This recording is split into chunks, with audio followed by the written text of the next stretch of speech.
As part of our adventures on climate change and health, we've covered the critical issue of how our water supply is impacted by a warming planet. And that's a perfect segue into something equally important: the impact of climate change on food security. That's the topic of this week's Healthcare Triage.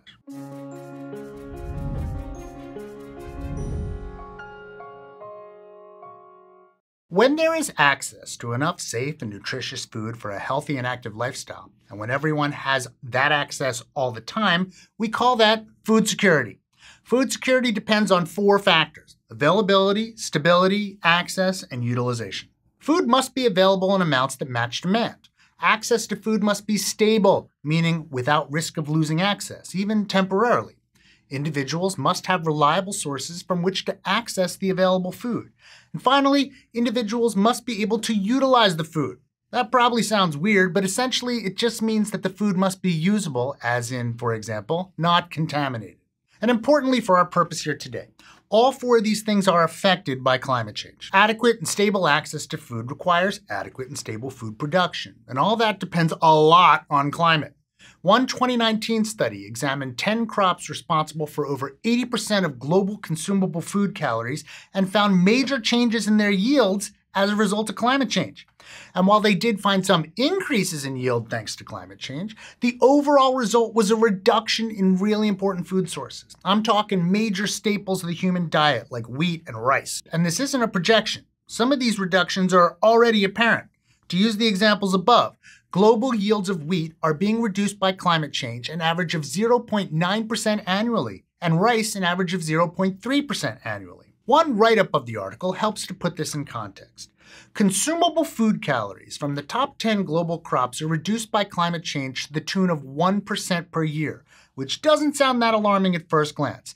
But this translates to 35 trillion with a T annual calories, which further translates to 1,800 calories per day for 50 million people. In a world that already struggles with malnourishment in several places, this is no small issue. While we plan to cover some of the major factors behind the relationship between climate and agriculture, it feels important to note that this relationship is extremely complex and nuanced in a way that's impossible to convey in a short video.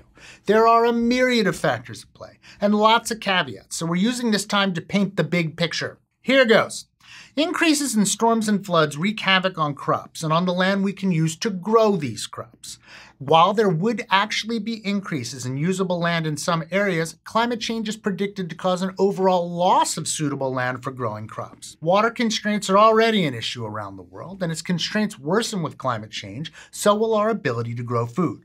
Droughts and decreased groundwater sources are a major issue for food production, but so are increased storms.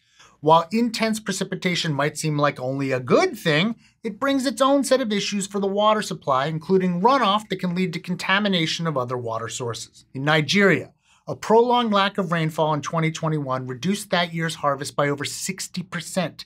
Then when the rainfall finally happened, the harvest they did have was depleted by the resulting floods. The bottom line is that patterns of precipitation and overall water availability are critical for food access and stability, and climate change is increasing the unpredictability of these factors.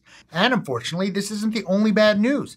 Increased heat is a direct issue for many crops, like wheat, which isn't very tolerant of heat. According to some estimates, an increase in temperature of 1 degree Celsius can decrease global wheat production by 6%. Temperature and precipitation changes will also change the prevalence and/or patterns of weeds, pests, and pollinators, all of which are deeply interconnected with crops grown all over the world. And lastly, the food we can grow on a warmer planet may be less nutrient dense. Higher temps and levels of CO2 can lead to lower protein concentrations and lower levels of critical nutrients like iron. This is specific to certain crops and can especially affect geographical regions that rely on 1 or 2 staple crops for a large portion of their nutrition. And what about that 4th factor of food security? Access. Increased food prices are a common result of food production issues, leaving many families unable to afford nutritious food or spending an oversized portion of their budget to access it. And in areas where agriculture is a main source of food and income, food access can be severely limited.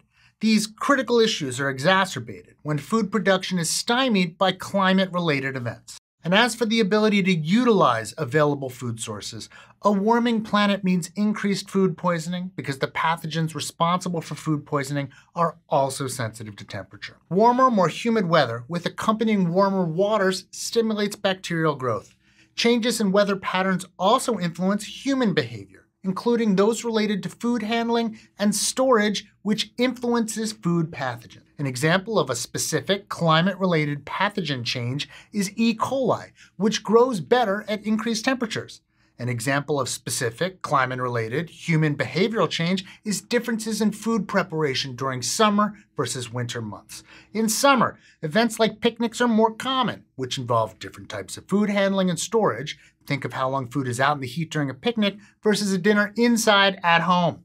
Such events are expected to increase as climate change brings about more warmer months. And finally, wildlife behavior is impacted by climate, and wildlife behavior has an impact on food pathogens. For example, climate changes affect the activity of animals like deer who carry pathogens known to be harmful to humans. The ranges of deer have increased as a result of climate change, which increases their interaction with human environments. As an example of how this affects our food supply, a 2013 paper detailed 15 cases of E. coli in Oregon, 6 of which led to hospitalization and 2 that resulted in death. The source of the E. coli contamination? Deer feces that had contaminated some locally grown strawberries. Bringing it back around to those 4 components of food security, here's the nutshell version of how climate change is expected to worsen food insecurity. 1. Impacts on food availability are expected via changes in usable land and crop yields. 2. Impacts on stability of the food supply are expected thanks to climate variability that affects the consistent production of food. 3. Impacts on food access are expected thanks to higher food prices and lower incomes, particularly in areas that rely heavily on agriculture for income and food. And finally, 4.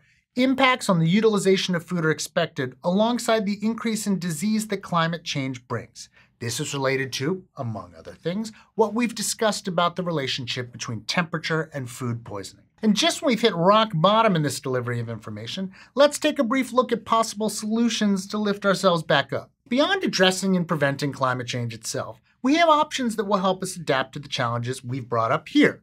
We can be more strategic with the crops we grow. Where possible, we can switch to crops that need less water or that are more heat tolerant. We can be more thoughtful about and invest more in our food handling and storage processes, and we can examine more efficient irrigation systems. We can also work to improve soil health, which can have a major impact on both water and nutrient retention. Climate-induced changes in food security will be an issue across the globe, and it will take a global response to both mitigate and adapt to the consequences of a warming planet. Action will be critical here. I've said it before and I'm saying it again, our health truly depends on it. Hey, if you enjoyed this episode, you might enjoy this previous episode on climate change and waterborne diseases.